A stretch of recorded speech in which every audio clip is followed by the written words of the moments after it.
In this video, I'm going to explain three topics: simple present, present perfect, and conditional. Let's start.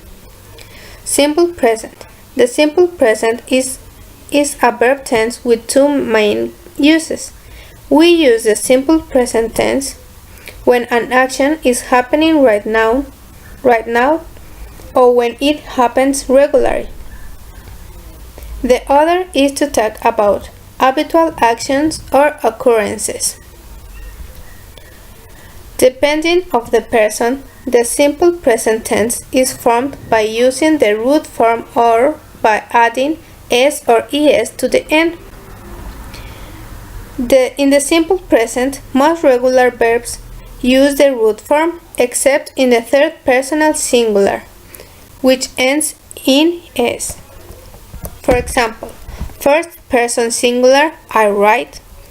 Second person singular, you write. Third person singular, he, she, it writes. Note the s at the end. First person plural, we write. Second person plural, you write. And the third person plural, they write. For a few verbs, the third person singular ends with es instead of s. Typically, these are verbs whose root form ends in o, ch, sh, th, ss, gh, or z. For example, first person singular, I go. Second person singular, you go. Third person singular, he, she, it goes.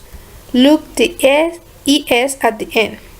First person plural, we go. Second person plural, you go. And third person plural, they go. The verb to be is irregular. First person singular, I am. Second person singular, you are. Third person singular, he, she, it is. First person plural, we are. Second person plural, you are. And third person plural, they are. How to make the simple present negative? The formula for making a simple present verb negative is do or does plus not plus root form of the verb. You can also use the contraction don't or doesn't instead of do not or does not. For example, Pauline does not want to share the pie. She doesn't think there is enough to go around. Her friends do not agree. I don't want pie anyway.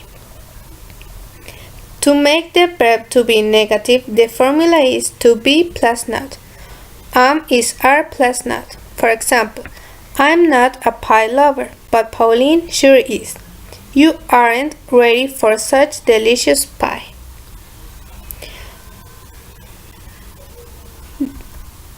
How to ask a question. The formula for asking a question in the simple present is do or does plus subject plus root form of the verb. For example, do you know how to bake a pie? How much does Pauline love pie? This is all about simple present. Let's continue with the present perfect. The present perfect simple expresses an action that is still going on or that stopped recently but has influence on the present. It puts emphasis on the result. Structure. The construction of this tense is stranger forward. The first element is have or has. Depending on the subject, the verb is conjugated with. The second element is the past participle of the verb, which is usually formed for adding ed or d to the verb's root. For example, answer, answered, cook, cooked, ask, asked, dance, danced.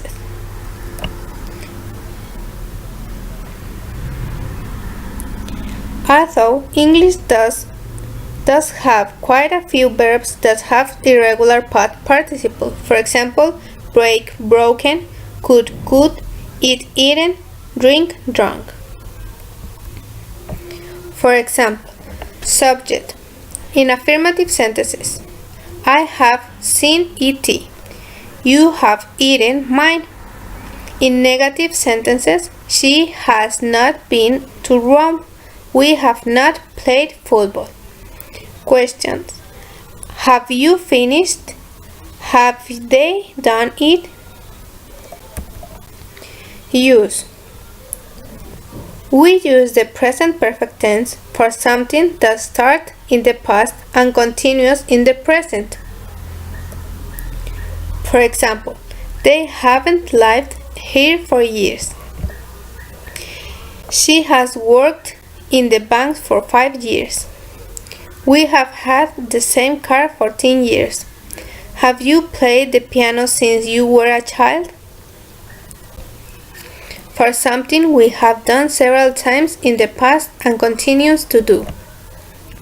I've played the guitar ever since I was a teenager.